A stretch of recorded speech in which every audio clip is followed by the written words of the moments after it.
हाय दी। Hello Megha. सभी मेरे प्यारे प्यारे दोस्तों को नमस्ते नमस्ते दीदी। नमस्ते मेघा। फिर एक क्वेश्चन के साथ आए हैं दीदी। धर्म क्या है? मेघा, धर्म के बारे में बताने के पहले आप हंसोगे। हम धर्म को कैसे जानते थे? धर्म माने अ, हिंदू, मुस्लिम, सिख, ईसाई, हम ऐसे ही समझते। ध्यान में आने के पहले भगवत गीता तो पढ़ते थे, बचपन से लेकर तो अभी तक पढ़ते हैं। परंतु ध्यान में आने के बाद में हमें ज्ञान आया, भगवत गीता का मतलब समझा। अब भगवत गीता में सुना था धर्म, कर्म, यज्ञ, विकर्म, ये सब मैं, है ना। तो ये सब सुना था, सुनने के बाद में उसे समझ में नहीं आता था, अपना दिमाग लगा के समझ। तो धर्म के लिए तो ऐसा समझा जाता था, धर्म सुना था तो धर्म हिंदू, मुस्लिम, सिख, ईसाई ऐसा। और उसमें लिखा था कि स्वयं के धर्म मतलब खुद के धर्म से धर्म में मरना उचित है, दूसरों के धर्म के बच्चे। तो शादी के बाद बच्चों को मैं डराती थी ताकि वो दूसरे समाज से नाता ना जोड़ ले। तो शुरुआत से ही डराना शुरू था कि हम बहुत अच्छे धर्म के हैं, किसी के यहाँ का खाना नहीं, ना डर होता है हमारे अंदर। तो वो डर मेरे अंदर था। परंतु जब ध्यान के बाद पत्री सर की भगवत गीता जो पत्री सर ने लिखी है, सभी से कहूंगी आप जरूर पढ़े। और भगवत गीता में भी लिखा है धर्म की परिभाषा। धर्म मतलब सत्य, और सत्य है आत्मा। और धर्म के सिर्फ दो ही प्रकार, स्वधर्म और परधर्म। तो स्वधर्म मतलब स्वयं की आत्मा के साथ रहना, हमारे जिसे बोलते हैं ना इनर वॉइस सुन, है ना, वो स्वधर्म है। और परधर्म मतलब दूसरों की बातों में आना, दूसरे जो करे वैसा ही हमने करा। ध्यान के पहले मेरी फ्रेंड की बेटी इंजीनियर बन रही थी, तो मुझे मेरे बेटे को इंजीनियर ही बनाना।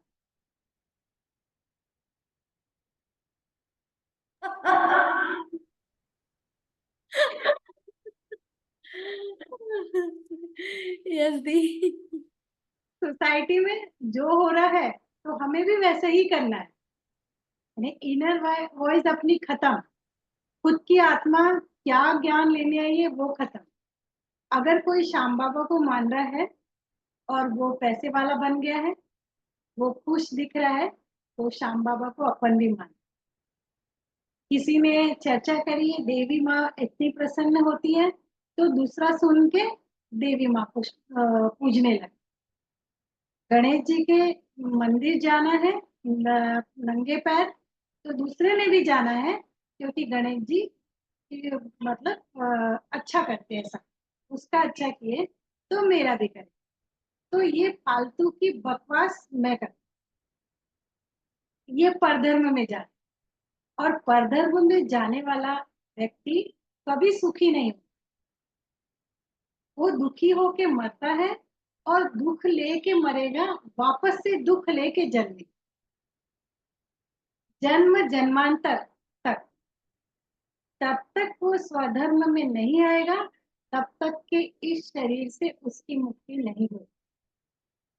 उसके कपड़े बदलते जाएंगे, कभी वो स्त्री बनेगा, कभी पुरुष बनेगा।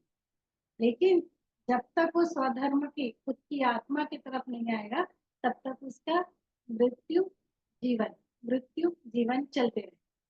तो इसलिए कहते हैं कि परधर्म में मतलब स्वधर्म में मरना भी उचित। इसका एक एग्जांपल मैं आपको बताती हूँ। मैंने मनकर्णिका मूवी देखी थी, जिसके अंदर झांसी की रानी लक्ष्मीबाई थी। तो उसमें झांसी की रानी की जब पट्टी की डेथ हो जाती है, तो उनकी सासू माँ कहती है कि अब तुम बाहर नहीं निकलना, मतलब अब अपनी घर गृहस्थी संभालो। तो झांसी की रानी को ये मंजूर नहीं, और उन्हें तो देश की रक्षा करनी थी, अंग्रेजों को निकालना था, है ना। तो उन्होंने क्या किया, स्वधर्म का साथ दिया, स्वधर्म अपनाया। और सासू जी का नहीं सुना और अपने देश से ब्रिटिश को निकालने के लिए उन्होंने लड़ाई की। 1857 में पहली ही महिला थी जिन्होंने अंग्रेजों के खिलाफ युद्ध किया, आवाज उठाई। तो ये बहुत बड़ा हमारे सभी के लिए एग्जाम्पल है, झांसी की रानी लक्ष्मीबाई। तो स्वधर्म में ही हमें जीना है, परधर्म में नहीं रहना है। परधर्म में हमारी मुक्ति नहीं है, स्वधर्म में हमारी मुक्ति। तो ये मेरे अनुभव के माध्यम से मैंने आपको बताया।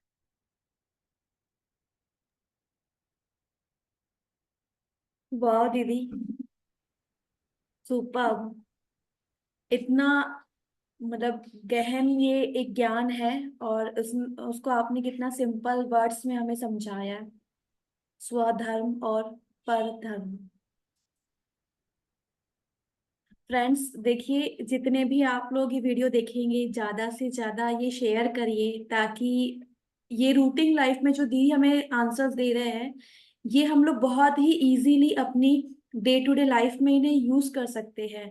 हम बोलते हैं ना कि ज्ञान हमें ज्ञान लेना है, ज्ञान लेना है, लेकिन ज्ञान लेने से ज्यादा भी है अप्लाई करना। तो मुझे ऐसा लगता है दी, थैंक यू सो मच आपका, कि ये छोटे छोटे वीडियोस से हम लोग बहुत अवेयर रह पाएंगे, और इन सब चीजों से हम लोग डील कर पाएंगे।